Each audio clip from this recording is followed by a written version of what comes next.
नमस्कार, मी पंजाब डक. आज आहे 6 जानेवारी 2026 आणि मी माझ्या हरभऱ्याच्या प्लॉटमध्ये या ठिकाणाहून महाराष्ट्रातल्या शेतकऱ्याला अंदाज देणार आहे.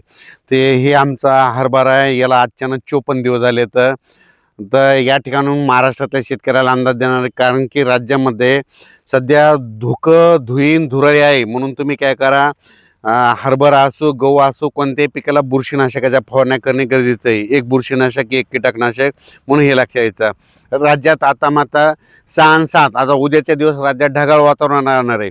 त्याच्यानंतर 8, 9, 10, 11 परत राज्यात थोडी थंडी वाढणार आहे. पण त्याच्यानंतर 12, 13च्या 14च्या दरम्यान परत राज्यात आभाळ येणार आहे. म्हणून हा अंदाज लक्षात घ्यायचा. मग ते आभाळ कशामुळे येणार आहे तुम्हाला सांगू इच्छितो की काय होईल. चेन्नईकडे काय होणार आहे, चेन्नई तामिळनाडूकडं एक कमी दाबाचा पट्टा आहे. त्याचं चक्रीवादळात रूपांतर होऊन काय होणार आहे, तामिळनाडूमध्ये तिरुपती बालाजीकडं म्हणजे 8 ते 12च्या दरम्यान तिकडं खूप पाऊस पडणार आहे. म्हणजे तिकडं तामिळनाडू केरळमध्ये मुसळधार पाऊस पडणार आहे आणि तिकडं काही ठिकाणी अतिवृष्टी देखील होईल तामिळनाडू चेन्नईकडं. तर त्या तिकडं पाऊस पडल्यामुळं त्याचा असर आपल्या महाराष्ट्रात 12-13 तारखेला आपल्या महाराष्ट्रात होणार आहे. त्याच्यामुळं महाराष्ट्रात ढगाळ वातावरण राहणार आहे.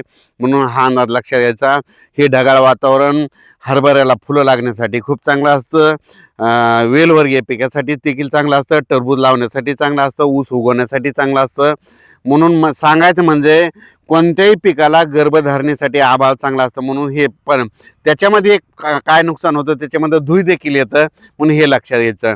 म्हणून राज्यात सध्या तरी आणखीन आज आणि उद्याच्या दिवस थोडं ढगाळ वातावरण राहणार आहे, धुकं राहणार आहे. म्हणून तुम्ही तुमच्या फवारण्या करायच्या. त्याच्यानंतर राज्यात काय होणार आहे की 12-13च्या दरम्यान राज्यात परत ढगाळ वातावरण राहणार आहे. म्हणून हा अंदाज लक्षात घ्यायचा. 8, 9, 10, 11च्या दरम्यान राज्यात थंडी थोडी वाढणार आहे. म्हणून हे देखील लक्षात घ्यायचं. आणि हे आहे आमचा 81 नंबरचा हरभरा आहे. तुम्हाला सांगू इच्छितो, बऱ्याच शेतकऱ्याचे फोन आले की आम्ही पेरलाय आणि त्याला फुलं लागणार. तर तुम्हाला सांगतो, हे 81 नंबर हरभऱ्याला 48 दिवसापासून तर 70 दिवसापर्यंत इतके फुलं लागतात की खूपच फुलं लगेच घाट्यात रूपांतर होतं. आताला याला 54 दिवस आहे. आणखीन तुम्हाला म्हणलो ना, 70 दिवसाला तुम्हाला इथूनच हिरवपर्यंत इतकाला ह्या हरभरा वाढेल. ह्या हार्वेस्टिंगनं देखील काढता येतो. म्हणून याचं आणखीन एक विशेष आहे. मध्ये पहिलं जसं राहुरी विद्यापीठानं फुले विक्रम काढला होता, त्याच्यापेक्षा अशी दुप्पट सरस व्हरायटी आहे. आणि या ठिकाणी योगायोगानं आमचे मित्र गोविंद दुधाटे त्यांच्या गावचे मुद्दाम हरभरा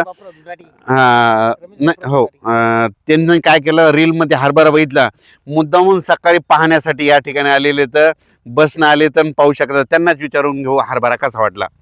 सर नंबर 1 हरभरा आहे बघा. इगिन नाही काही नाही, फुलं गर्दभर फुले झालेले आहेत. चांगलं आहे ना. चांगलं आहे. आणि हे नेमकं आता याला फुलधारणा सुरू होते. हो. मी म्हटलं होतं ना, जानेवारीच्या पहिल्या आठवड्यात वातावरण खराब होईन आणि कुठंतरी असे थेंब पडतील, शितोडे पडतील. तर तसे महाराष्ट्रात पडले, पण त्याच्यामुळे धुई देखील आली. पण आता 12-13च्या दरम्यान मात्र काय होणार आहे, उत्तर महाराष्ट्र कोकणाकडे जरा थोडे याच्यापेक्षा आणखीन थेंबाचं प्रमाण थोडेच वाढणार आहे. म्हणून हा अंदाज सर्व शेतकऱ्यांनी लक्षात घ्यायचा. अचानक वातावरण बदल झाला तर परत एक मेसेज दिला जाईल. पण परत शेतकऱ्याला सांगू इच्छितो, सध्या आता ह्या जानेवारी महिन्यात सध्या वातावरणात ढगाळ वातावरण राहिलं, लगेच असं वातावरणात धुई राहणार आहे. म्हणून तुम्ही तुमच्या बुरशीनाशकाच्या कीटकनाशकाच्या फवारणी करून घ्या आणि आपलं पीक वाचवा. धन्यवाद.